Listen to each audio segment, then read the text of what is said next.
पहले मैं सोचता था 75 साल हो गए आज़ादी को, मैं यही सोचता था शिक्षा क्यों नहीं ठीक हो रही, हमारे देश में इतनी गरीबी, इतनी अशिक्षा है। मेरे को लगता है कि अगर हमने शिक्षा व्यवस्था ठीक कर दी तो एक पीढ़ी में हम अपने देश से गरीबी दूर कर सकते हैं। मैं सोचता था क्यों नहीं हो रही, मुझे लगता था इनको करना नहीं आता, इनसे हो नहीं रहा।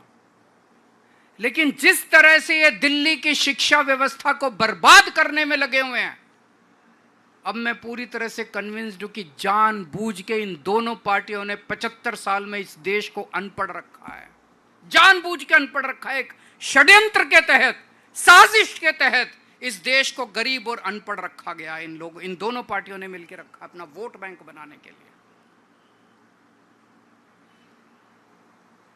इनको बाबा साहब से कोई प्यार नहीं है, ये कोई बाबा साहब की इज्जत नहीं करते।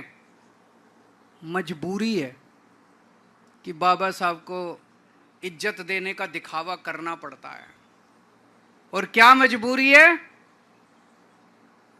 वोट चाहिए इनको, एससी समाज के वोट चाहिए, इसलिए दिखावा करना पड़ता है इनको बाबा साहब की पूजा करने का, बाबा साहब की इज्जत देने का। बाबा साहब अंबेडकर ने जब संविधान सभा के अंदर, कॉन्स्टिट्यूशन असेंबली के अंदर जब डिबेट चल रहा था, उस वक्त बड़ा कड़क बहस हुई थी कॉन्स्टिट्यूएंट असेंबली में। किसी ने कहा कि वोट देने का अधिकार सबको नहीं होना चाहिए, किसी ने कहा कि अनपढ़ लोगों को वोट देने का अधिकार नहीं होना चाहिए, गरीब लोगों को वोट देने का अधिकार नहीं होना चाहिए।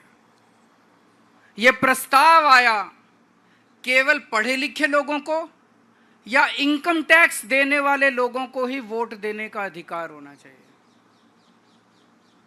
आप सोच के देखो, अगर केवल अमीर लोगों को और पढ़े लिखे लोगों को वोट देने का अधिकार होता तो आज हमारे देश के अंदर गरीबों का क्या हाल होता, और दलितों का क्या हाल होता, और पिछड़ों का क्या हाल होता। ये तो नोच के जीने नहीं देते, ये लोग सांस नहीं लेने देते, पानी नहीं पीने देते आप लोगों को। अगर ये बाबा साहब लड़े थे संविधान सभा के अंदर, बोले नहीं, हर व्यक्ति को एक वोट का अधिकार होगा, एक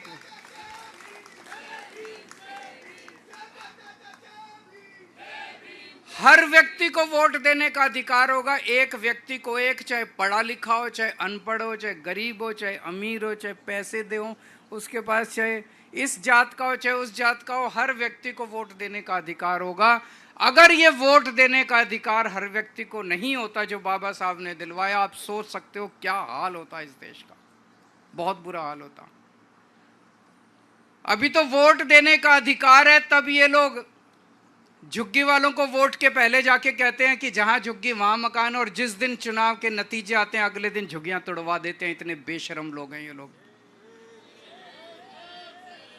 वोट देने का अधिकार है तब इन्होंने जीना मुश्किल कर रखा। अगर वोट देने का अधिकार नहीं होता, ये तो सबको प्रशांत महासागर में ले जाकर डुबो देते, सारे गरीबों को, सारे अनपढ़ लोगों को। कोई स्कूल नहीं बनवाते आप लोगों के लिए, केवल अमीरों के स्कूल होते इस देश के अंदर, कोई सरकारी स्कूल नहीं होता।